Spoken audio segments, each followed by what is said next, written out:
Road to Success is brought to you by Equity Bank. Equity Bank. You are listening, caring partner. Thank you for watching Road to Success, the key to your next level in business. This week, our guest is Dr. Joyce Gitangu of Dental Smiles for Children. What a fantastic concept when it comes to dental. Karibu sana. Thank you. How did your journey begin? I started right out after school. I started working for a company that dealt with just kids. And it wasn't my first choice, but when I got into it, I started loving kids. So I worked with kids. They're actually really easy. Most people think they're really hard. Then I used to visit Kenya a lot. And a lot of people would tell me, there are no kids clinics like dental clinics for kids. And I was like, really? And sometimes I would just see kids around and they have decay, full mouth of decay, and it just started making me think that it's something that I can pursue and open in Kenya. So I started very early on. I think it was in 2009. Before you started this enterprise, your journey started from the States. At what point did you decide you want to come back home? Well, I started coming to Kenya a lot after I finished dental school. And, I noticed a lot of people were asking me, why don't you move home? We don't have any dental clinics for kids. And I just started thinking about this would be a great idea, I wasn't in that place yet. I just graduated. So my confidence level was not, what it needed to be for me to just move home. So I just kind of started making the preparations, doing my research, before I ended up deciding to move home. Okay, and you were very sure it's the children that you wanted to focus on? Definitely, for sure, yeah. Why children? Right now, actually, in Kenya, there's about 60 to 90% of school children that have dental decay, It's one of the most popular chronic disease in children after asthma, I just felt that there was a need, and I felt like, I could leverage my skills and be valuable here, and just be able to alleviate some of that burden of oral disease in Kenya. What was the transition like coming from the States into Kenya and starting a business? It was difficult. The culture of medicine when it comes to dentistry is very different. Most people don't routinely just go to the dentist. They usually, wait until there's a problem, when they're in pain to come and visit, and that was our avenue to be like, okay, you have 100 other problems, So just just trying to promote oral health was an uphill task for me. Because I have to convince them that they have to come see the dentist every 6 months, just for a routine dental checkup, and just not when they're in pain. So that was a challenge. The other one was, we obviously pride ourselves with very high standard materials, and acquiring them locally was very difficult. What kind of material are you talking dental about? Materials, dental the ones material. that we use on our patients. So I had to import most of them because if I acquired them locally, it also was very expensive. So that has been very cumbersome for me because I have to always be, if I'm out of something right there and then, it's very expensive to kind of get it into Kenya within 7 days. What about the licensing? They require you to do exams, and they require you to practice locally.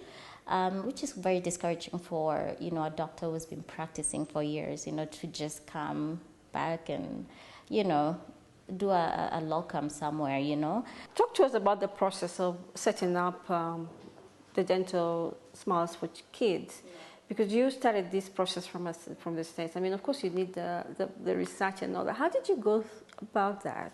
It was very difficult, I have to admit, because there isn't a lot of data available, health data really, to kind of put a good business plan, especially when I was doing my market research, I had to rely a lot on what other people were telling me, and the statistics that were there were very outdated. So it was one of those things you just kind of used the resources you had the best you can and just hope for the best. But I knew already obviously it was going to be a kids clinic. I was going to, have it themed for kids. I wanted to have like a different type of experience. Once they walk in, I don't want someone to feel like they're coming into a clinic. I wanted them to feel like they're coming into a fun fair or something.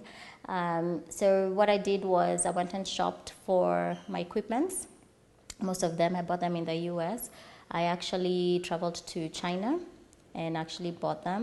Some of them are I custom made them, like the SpongeBob chairs. Then, I had them shipped.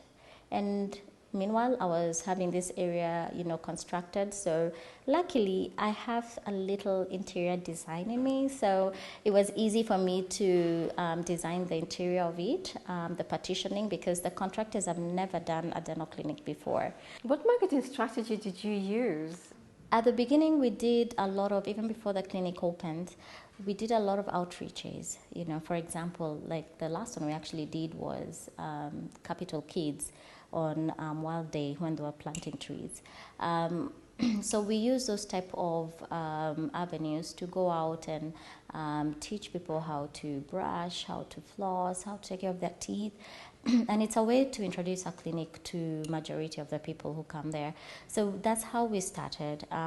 When we began this clinic, we already had a roster of patients that we could call from the outreaches that we had done, and they came. And it just started slowly and slowly. People came, they were wowed, and they started spreading. So word of mouth has been very good to us. Patients are the biggest brand ambassador, Other than that, social media has really helped, promoting the business. And I had to learn how to use it, and it has been really, really good for us. We need to take a break, but when we come back, we'll talk more about the Dental Smiles for Kids. You're watching Road to Success, the key to your next level in business. Do not go away.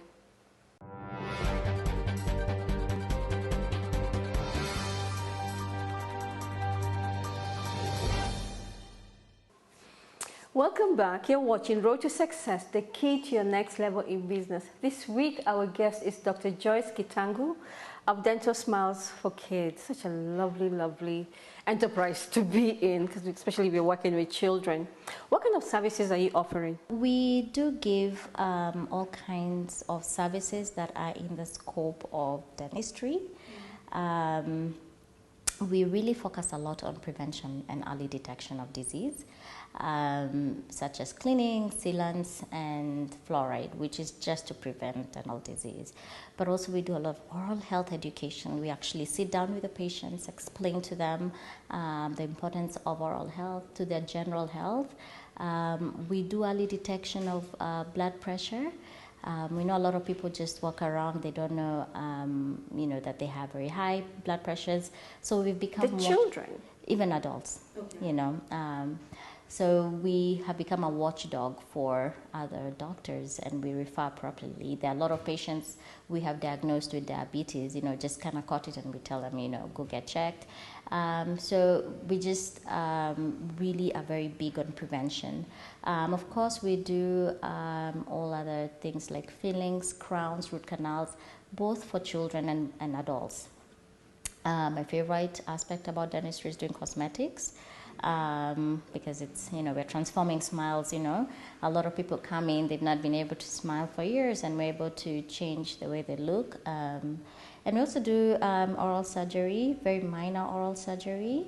And most of the other cases which we're not competent to do, we just refer them out. A lot of people are so afraid of going to dentists. How do you work with people when it comes to that, when it comes to their perception? When it comes to dentistry, trust has to be earned.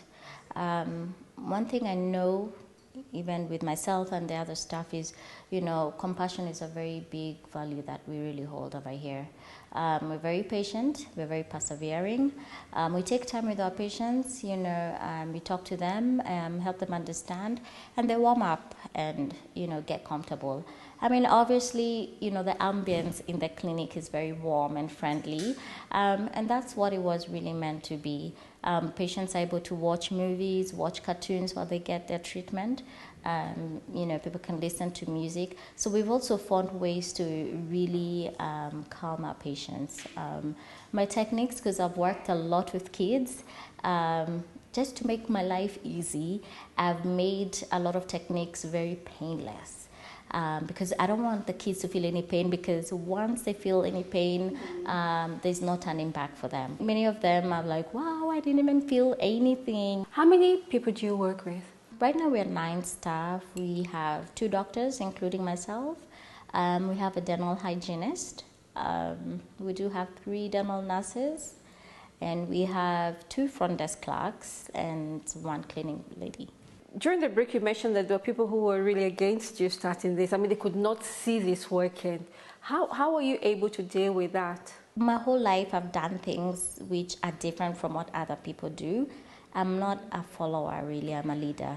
So I cannot create new paths for people to follow. This cost, I mean, the machinery that we have here, I mean, the chairs, everything around us, there's a cost to it.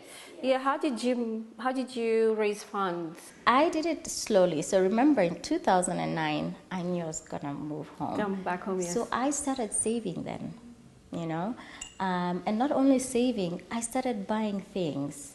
Sometimes I used to go to my storage unit and I'm like, oh gosh, you know, will this ever happen? I'm just accumulating things slowly by slowly. But, you know, it was a preparation that I did over time. I saved over maybe 6 years. Who do you target? I mean, it's obvious it's the children. Who else do you, and how do you get them? We do target children and their parents. What has been your greatest achievement? I'm doing what I love doing, you know, so this has been a great one for me. And, you know, obviously it's not something that came up at night. I've planned for it all my life. Then, you know, I think also being able to empower and challenge women to start their own businesses and be mentors through their journey has also been a great one for me. You know, as women, you know, we're no longer confined to that sphere of the household. You know, we're innovators, we are knowledgeable, and we can contribute to the economic growth. So being able to walk a lot of women through this journey also has been a great one for me. Of course, being chosen as the top dentist in America, I mean, I think that must be a great achievement. How did that come about? Well, it's just peers that just recommend you, you know. So I guess they always have this thing they send out. So I guess I had many people who had put my name in. It's quite an honor. It just shows the impact my work has on other people. So it just kind of gives me that confidence. What lessons have you learned since you started the Dental Smiles for Kids? Your patients are always right. Your customers are always right, you know. Build a customer-centric model that really focuses on, you know, the patient satisfaction. Then also, invest in your employees. Yeah, they are your biggest assets. I mean, if they're happy, your patients are going to be happy too. And also, I think always have a business model. Dr. What advice would you give anybody wanting to invest in Kenya from the diaspora? Since you've been here for the last 18 months, what would you tell them? The only thing is people have to be prepared, you know. Do your research, yeah? There's obviously a lot of opportunities. It's not that easy moving from your comfort zone. Most people also will be getting pay cuts moving home. So it's something that people have to be ready, because there will be a change of lifestyle. Certain things you'll have to sacrifice. But other than that, just moving home, I think the business environment is very rich. And I'd encourage people who have, you know, ideas, you know, brilliant ideas, just bring them, be bold, and just do it. You know, you have to believe in yourself, believe in your skills, be confident, and, you know, and then just, you can come and add value here. So the next 5 years for you? I would like to open about 2 or 3 clinics in other areas, just replicate the same model. Definitely I would like to become a change agent in health. Like I said, you know, there's such a burden of disease, dental disease, and I would want to be part of a health system change in order to alleviate some of those problems. But mostly I'd want to make an impact, you know, within the health system and tackle some of the issues that we have in our healthcare system. Dr. Thank you so much, really, for the opportunity to come and talk to you and to see that you're making a difference, especially to our children, in creating that awareness that their teeth, their oral hygiene is important. Thank you so much for your time. Thank you very much.